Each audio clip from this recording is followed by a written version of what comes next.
Assalamualaikum warahmatullahi wabarakatuh. Waalaikumsalam. Welcome back to our channel MGMP Bahasa Inggris Kabupaten Magelang. Senang sekali bertemu dengan Bapak Ibu Guru SMP Kabupaten Magelang. Sobat Meta semuanya, hari ini kita berjumpa lagi dalam Bincang-Bincang ITOK Bahasa Inggris Kabupaten Magelang. Dan telah hadir di tengah kita adalah narasumber dari Kabupaten Magelang, Bapak Mustaqim MPD. Beliau adalah pengawas dari Dinas Pendidikan dan Kebudayaan Kabupaten Magelang. Sobat Meta dan Bapak Ibu Guru semuanya, sebelum kita lanjutkan bincang-bincang kita, akan kami sampaikan biodata beliau. Beliau adalah Bapak Mustaqim SPD MPD, lahir di Magelang pada tanggal 11 November 1970.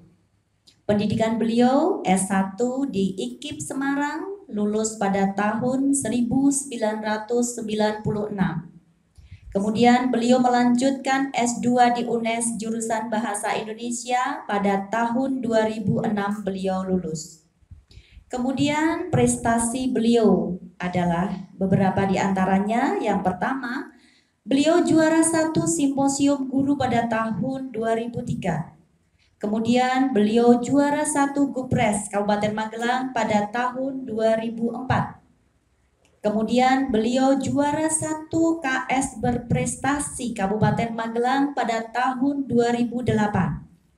Kemudian beliau juara harapan 2 penulisan PTK PTS untuk guru KS dan pengawas tingkat Provinsi Jawa Tengah pada tahun 2012.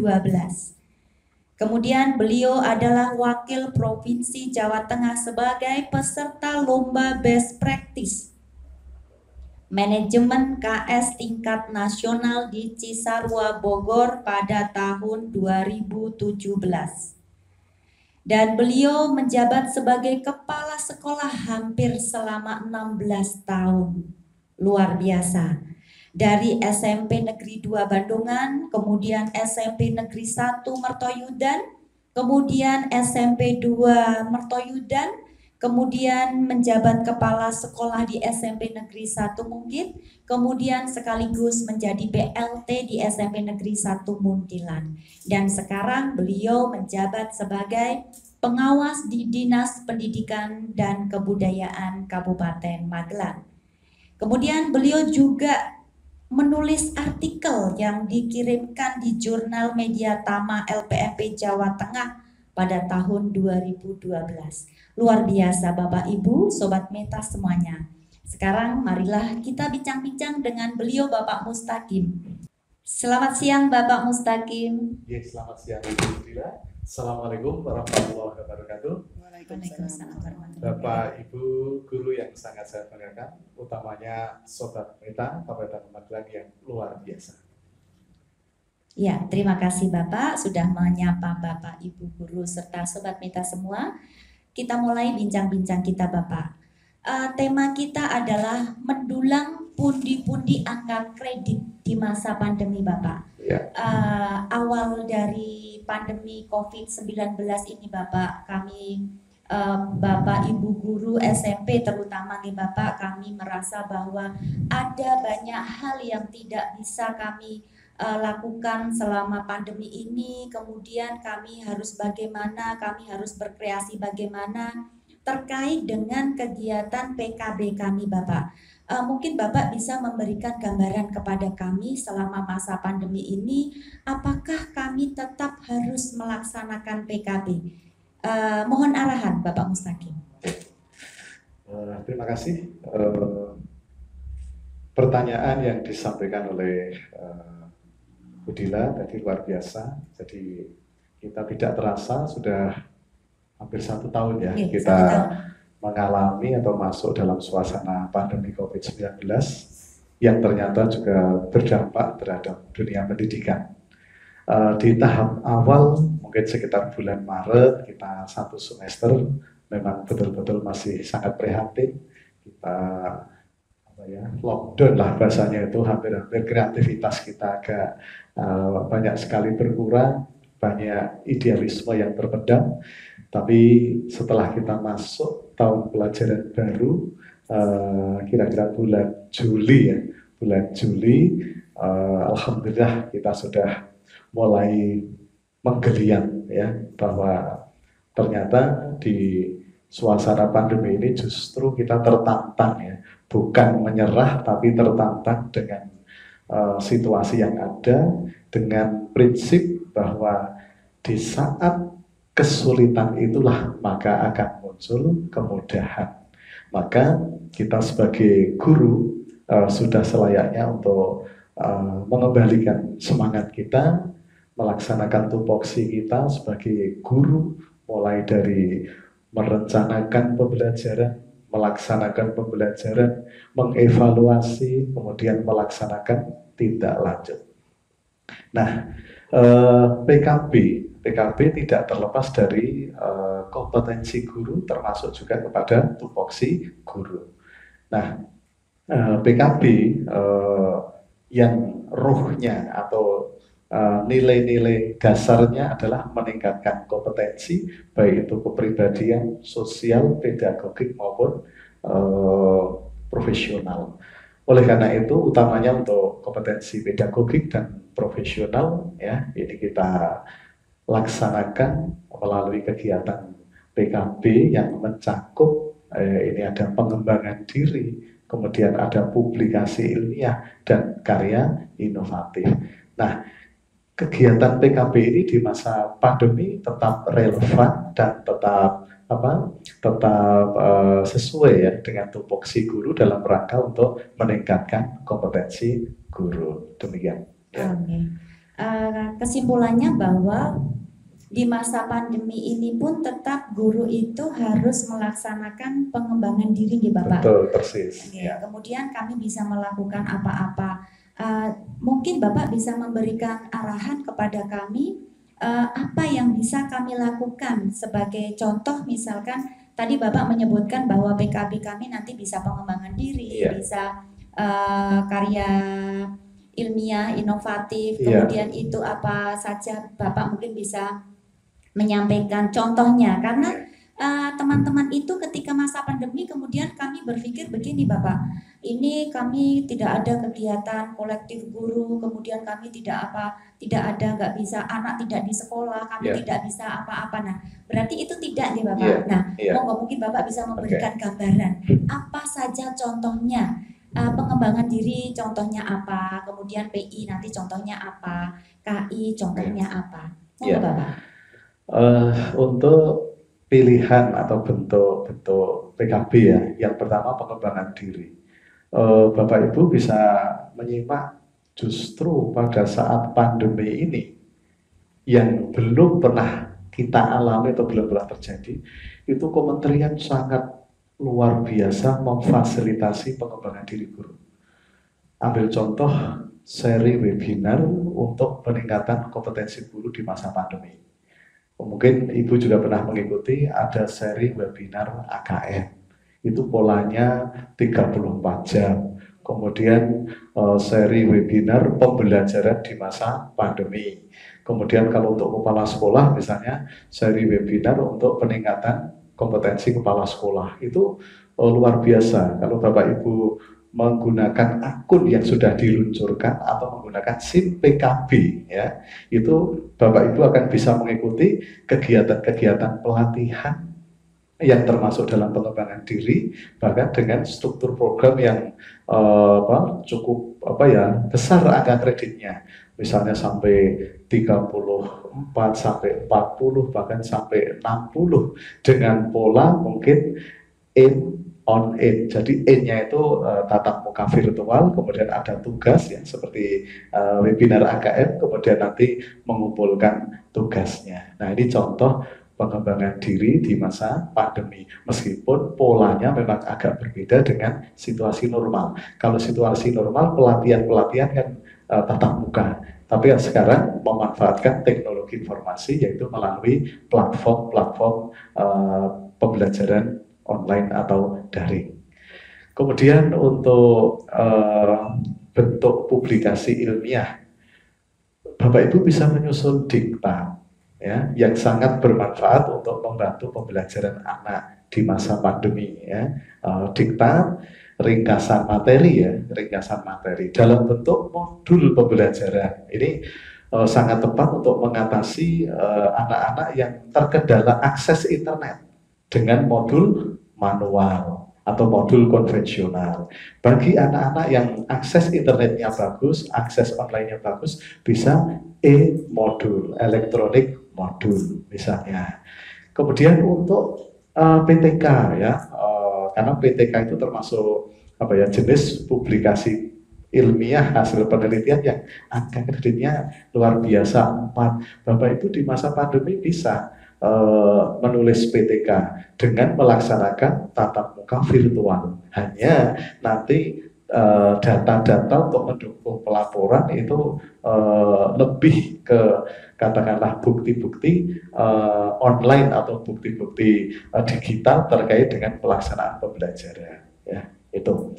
Kemudian untuk karya inovatif ya, media, kemudian mungkin alat pembelajaran juga bisa memodifikasi karya-karya yang sifatnya membantu kelancaran pelaksanaan PJJ. Ya, ambil contoh misalnya media pembelajaran berbasis IT ya, kemudian animasi ya, kemudian PPT yang dipadu dengan rekaman suara misalnya. Sepanjang itu bermanfaat untuk meningkatkan layanan PJJ, kualitas PJJ, dan disusun menurut sistematika yang ada pada buku 4 atau buku 5, saya kira itu tidak ada masalah. Intinya di masa pandemi kita tidak boleh bersantai-santai, justru merupakan suatu tantangan karena sekecil apapun karya di masa pandemi itu akan sangat bermakna bagi peserta didik atau anak-anak kita.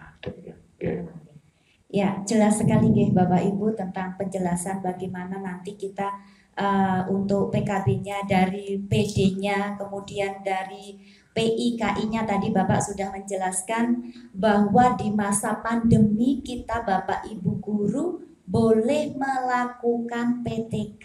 Sekali lagi tadi Bapak pengawas sudah menyampaikan, berarti kita bisa Bapak Ibu. Kemarin kita pernah berpikir bahwa aduh kita nggak ada muridnya, kita nggak bisa PTK, ternyata itu tidak. Dengan bukti bahwa kita sudah melakukan pembelajaran secara virtual. Nah ini juga sudah termasuk bisa dilaksanakan Bapak Ibu. Jadi jangan kendor semangat, di masa pandemi ini kita tetap harus bisa berkreasi, kita bisa berinovasi. Tadi tentang karya inovatif, Bapak Ibu bisa membuat pembelajaran jarak jauh ini dengan media atau animasi yang bisa dibuat, itu bisa menjadi karya inovatif.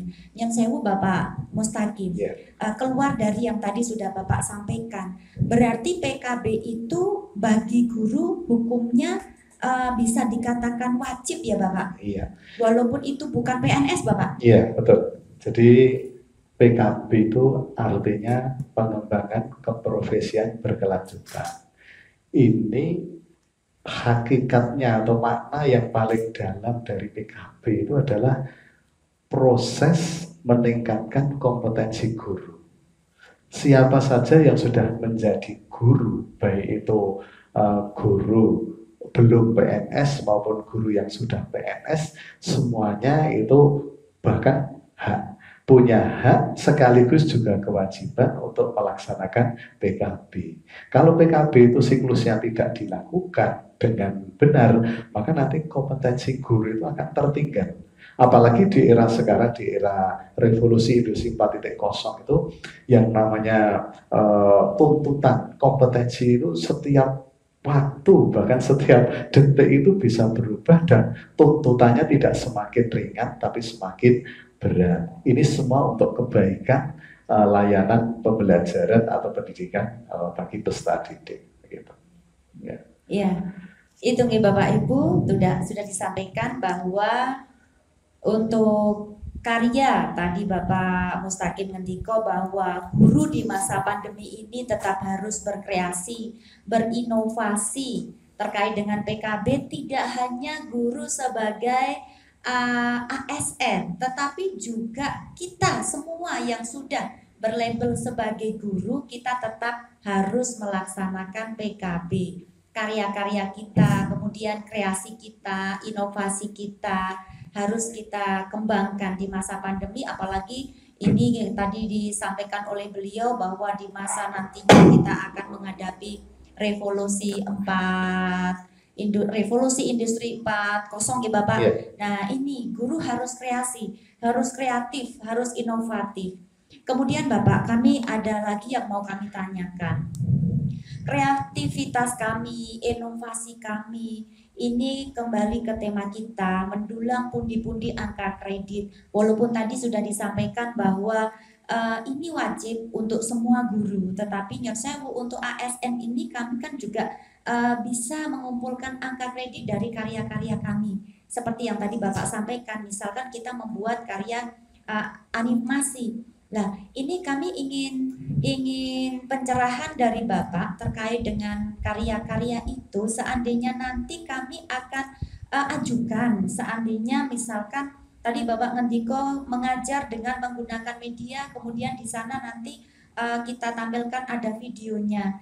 Apakah itu bisa kami nilaikan gitu Bapak untuk angka kredit kami? Mohon pencerahan Bapak. Terima kasih.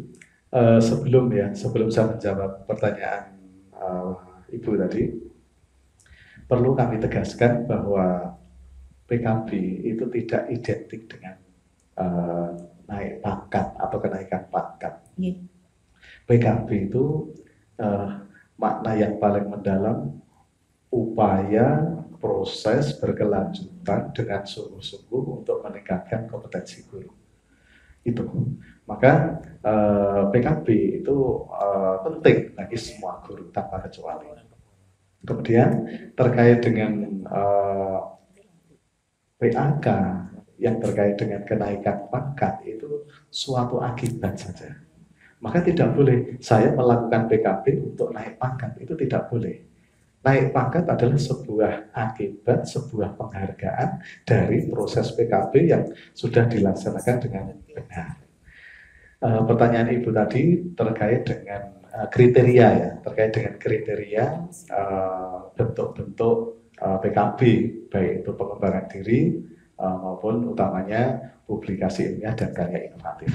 Kalau pengembangan diri sepanjang kegiatan pelatihan atau kegiatan kolektif guru, diklat itu dilaksanakan oleh lembaga yang kompeten, misalnya LP2KS, LPMP, MGMP, ya, bahkan tingkat satuan pendidikan dalam bentuk IHT, workshop itu dengan dibuktikan daftar hadir, kemudian produknya, kemudian laporan PKB-nya, saya kira sudah bisa dinilai struktur programnya, sertifikatnya gitu. Walaupun tingkat sekolah. Tingkat sekolah untuk bentuk IHT, bentuk workshop ya, sudah barang tentu menghadirkan narasumber ya, menghadirkan narasumber boleh dari pengawas, boleh dari LPMP atau mungkin yang lain dari LP2KS atau dari MGMP misalnya juga bisa. Demikian tadi pemirsa jawaban dari beliau Bapak Mustaqim tentang pengembangan diri.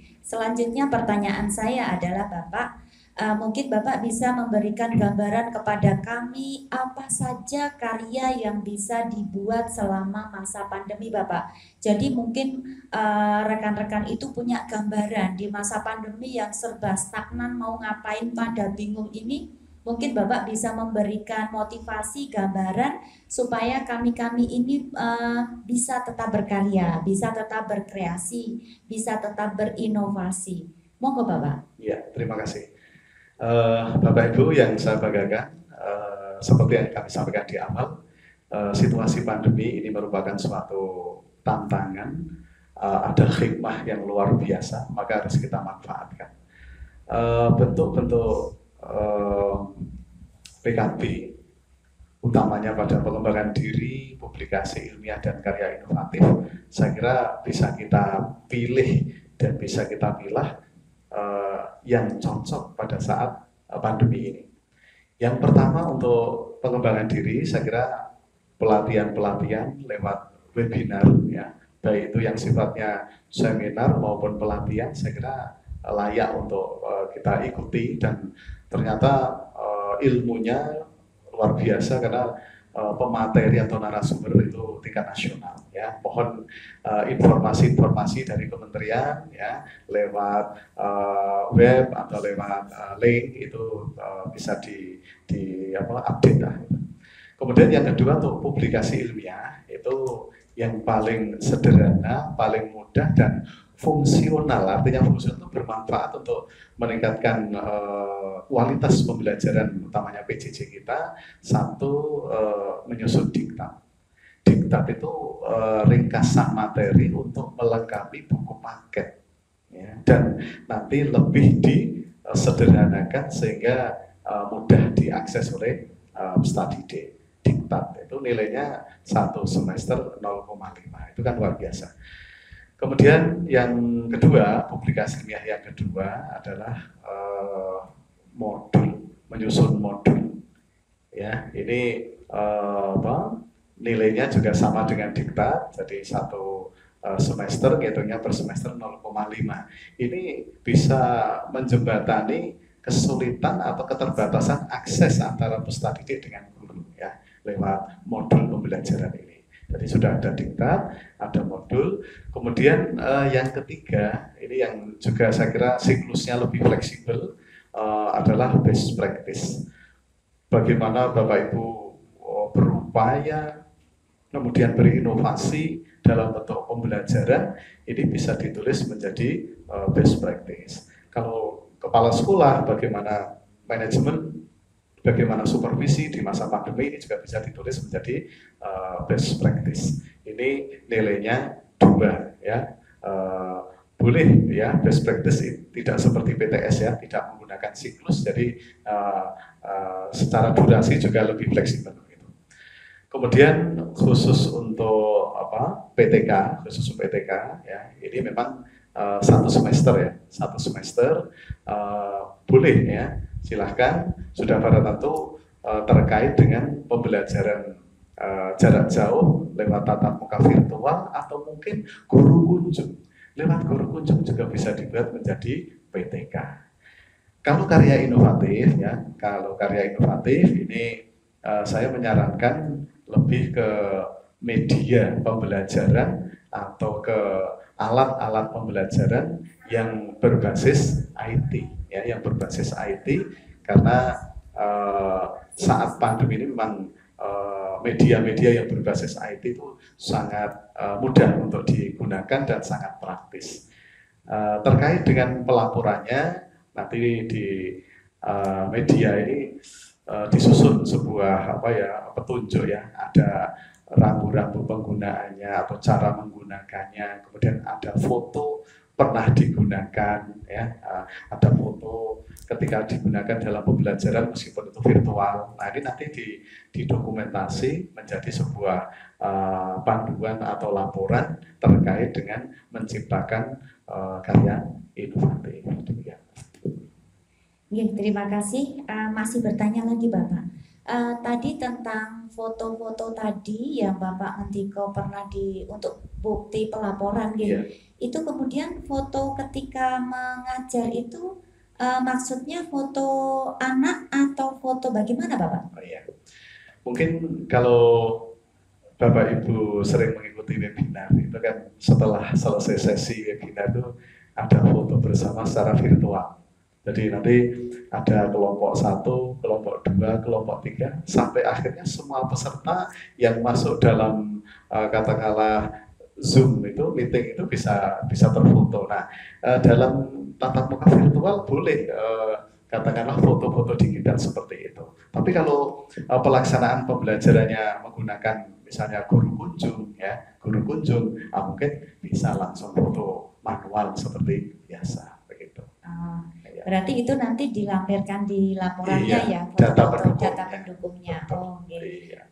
Terima kasih. Jadi Bapak Ibu, nanti kalau kita membuat misalkan karya inovatif yang tadi berupa animasi atau media pembelajaran apa, kemudian kita lakukan untuk pembelajaran, kita sampaikan ke anak-anak, kita harus punya bukti fisik ketika mengajarnya. Jadi nanti kita ambil foto ketika kita mengajar, baik itu secara virtual atau misalkan tadi yang disampaikan oleh Bapak ketika kita guru kunjung, maka kita juga mengambil dokumentasi itu dilampirkan sebagai data pendukung di laporan.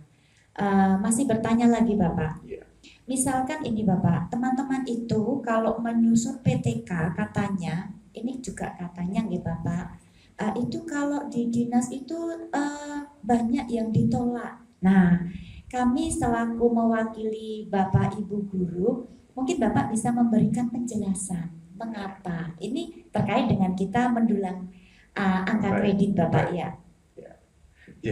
Terima kasih Sobat Meta Kabupaten Magelang yang saya sampaikan. Mari kita tetap semangat ya, seperti yang sedang dicanangkan oleh Dinas Pendidikan dan Kebudayaan, digalakkan PKB, dioptimalkan PKB ya, roh PKB di sekolah atau satuan pendidikan itu dioptimalkan. Nah, mari kita sambut terkait dengan prosedur penilaian ya, prosedur penilaian baik itu publikasi ilmiah maupun karya inovatif sebenarnya sudah ada rambu-rambunya. Kalau menurut pengalaman saya sebagai tim PAK, saya kurang lebih sekitar 14 tahun ya menjadi tim PAK. Ini kadang-kadang guru itu belum mencoba sudah mengatakan sulit.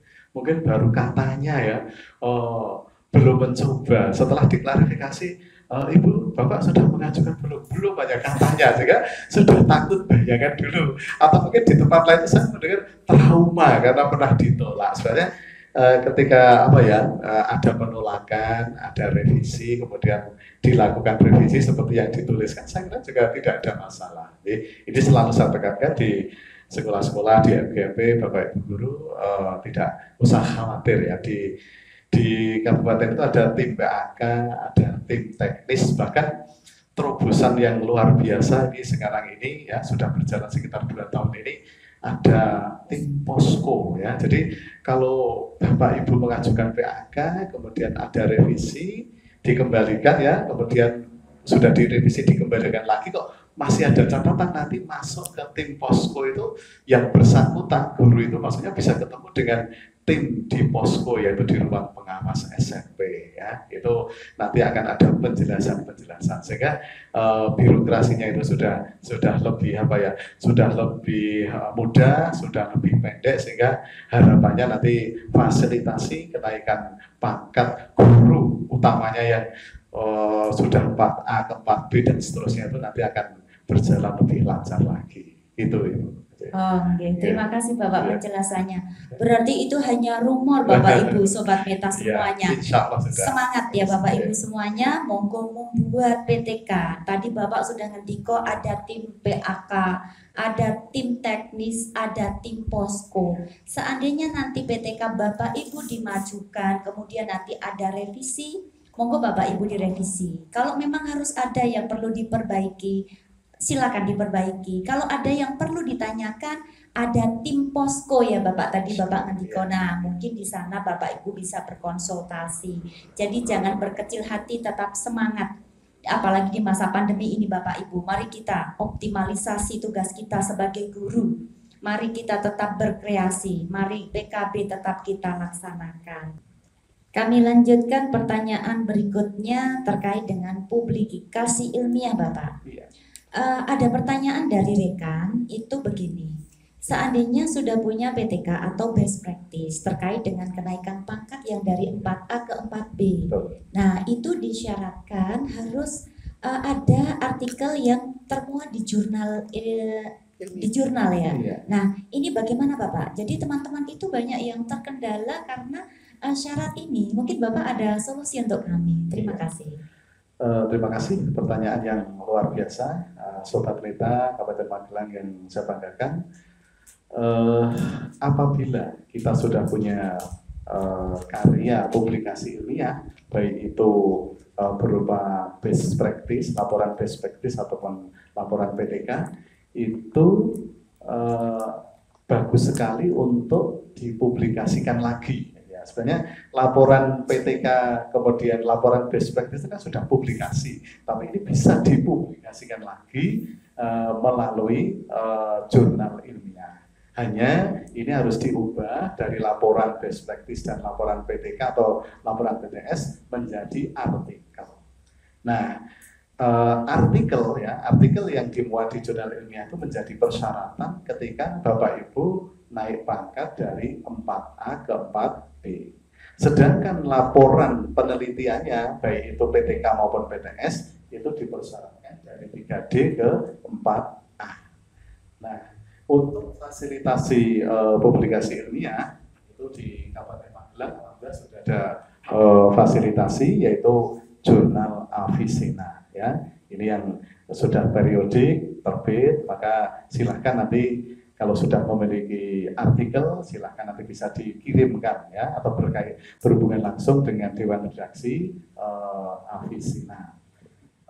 Begitu juga untuk jurnal-jurnal yang lain, kalau tingkat provinsi, ini kalau untuk guru ya, untuk guru ini ada jurnal metodika ya, tapi sekarang kelihatannya sudah ada yang baru, jurnal online ya. Di LPMP ada Media Tama, ya, ada Media Tama, kemudian di perguruan tinggi, baik itu di UNY, di UNES ya, dan perguruan tinggi yang lain, itu ada jurnal-jurnal yang bahkan sudah terakreditasi. Kalau di tingkat kabupaten itu nilainya 1, kalau di tingkat provinsi itu kalau sudah terakreditasi nilainya bisa 2, demikian itu. Ya. Tambahan lagi Bapak, kemudian mungkin Bapak bisa memberikan gambaran bagaimana caranya Bapak Ibu Guru untuk mengirimkan artikel itu ke jurnal tersebut Bapak. Iya, ini kalau di Avicenna ya, kami beserta tim ya, termasuk dari Bapak Ibu juga ada yang masuk tim redaksi. Ini boleh ya, sementara ini masih boleh secara manual. Jadi artikel dari laporan best practice maupun laporan PTK itu diubah menjadi artikel, kemudian nanti secara manual diantar langsung ke sekretariat, yaitu di ruang pengawas SMP Disdikbud. Itu nanti akan kita tindak lanjuti. Tapi untuk misalnya ke LPMP, misalnya ke provinsi, dinas provinsi sekarang sudah jurnal online, maka nanti bisa mengakses alamat webnya atau alamat redaksinya melalui jurnal-jurnal yang ada. Demikian. Ya. Demikian Sobat Meta, seandainya Sobat Meta atau Bapak Ibu Guru semuanya akan mengirimkan karyanya atau artikelnya ke jurnal ilmiah, disilakan untuk bisa lewat Avicenna yang berada di Kabupaten Magelang atau mungkin di tingkat provinsi ada di LPMP. Bapak Ibu Sobat Meta semua bisa mengirimkannya lewat online. Itu sudah jelas sekali nih Bapak tadi jawaban tentang bagaimana caranya kita mengirimkan tentang karya ilmiah untuk dipublikasikan. Bapak, sepertinya sudah banyak sekali bincang-bincang pada hari ini, maka mungkin Bapak ada sedikit masukan, saran untuk teman-teman supaya tetap bersemangat, karena sejauh ini sebenarnya hanya semangat Bapak. Jadi teman-teman itu tidak mengajukan mungkin PAK-nya juga termasuk karena kurang bersemangat, mungkin kurang termotivasi. Mungkin Bapak bisa memberikan sedikit motivasi kepada kami supaya tetap berkreasi tadi Bapak. Ya. Terima kasih Bapak Ibu Sobat Meta yang sangat saya banggakan. Sekali lagi kita sampaikan bahwa pandemi ini membawa berkah. Salah satu berkah itu adalah semangat kita tidak menyerah pada suasana sulit, justru suasana sulit akan mengasah diri kita untuk berkarya. Maka semua guru, ya, utamanya Sobat Meta, mari tetap berkarya melalui upaya peningkatan kompetensi guru, yaitu dalam wadah PKB dan tim di dinas kami kebetulan mendapat SK Bupati menjadi tim teknis, mungkin nanti ada tim PAK, ada tim posko ini siap untuk memfasilitasi karya-karya Bapak Ibu, akan tapi saya berpesan jangan dibayangkan tapi diwujudkan dalam bentuk karya. Mungkin kalau banyak membayangkan nanti tidak terwujud karya inovasi kita, karena ide-ide cemerlang kita itu harus ditulis, harus dikomunikasikan kepada guru yang lain, sehingga suasana asih asuh itu terjadi, kemudian berdampak juga pada prestasi peserta didik, termasuk sebagai bentuk penghargaan, sebagai hadiah. Nanti Bapak Ibu bisa mengajukan PAK yang ini merupakan bukti keprofesionalan kita. Demikian Ibu. Terima kasih Bapak, ini menyentil sekali. Jangan cuma membayangkan, tetapi wujudkan. Demikian Bapak Ibu. Iya, betul. Ada quote yang saya catat Bapak. Iya. Hal-hal keren akan dihasilkan bila kita keluar dari zona nyaman. Nah, ini sepertinya matching dengan apa yang tadi disampaikan oleh Bapak. Jangan membayangkan, tetapi wujudkan. Mari Sobat Meta, kita wujudkan, keluar dari zona nyaman kita. Akan ada banyak hal-hal keren yang bisa kita wujudkan. Itu bincang-bincang kita pada hari ini. Terima kasih sekali Bapak Mustaqim. Masih ada Bapak yang mau disampaikan kepada Sobat Meta, Bapak Ibu guru semuanya pada hari ini? Iya, Sobat Meta yang sangat saya banggakan, mari berkarya untuk kesuksesan peserta didik kita, karena anak-anak kita sudah merindukan kita untuk menunggu karya kreativitas, menunggu karya inovasi kita. Semoga pendidikan tetap jaya, tetap maju, dan semoga anak-anak juga bisa segera masuk, bisa belajar meskipun di suasana pandemi, sudah barang tentu mematuhi protokol kesehatan dan tidak akan apa yang kita khawatirkan, yaitu lost learning maupun lost generation. Demikian. Terima kasih Bapak Mustaqim selaku narasumber dari Disdikbud. Beliau pengawas SMP yang luar biasa, sudah melintang ke sana kemari, ilmunya juga sudah luar biasa. Beliau sudah memberikan banyak arahan, wejangan kepada kita semua Sobat Meta. Mari kita tetap bersemangat, mari kita tetap berkreasi, berkreativitas, berinovasi di masa pandemi. Mari kita menjawab, jangan pundi karya kita, tetapi kita mari mengumpulkan pundi-pundi karya kita sesuai dengan tema kita hari ini. Sampai jumpa di chapter yang akan datang. Sobat Meta dan Bapak Ibu semua, jangan lupa subscribe dan like di channel YouTube kita, MGMB Bahasa Inggris Kabupaten Magelang. Dan apabila Bapak Ibu semua ada pertanyaan terkait dengan tema kita hari ini, silakan tulis di kolom komentar.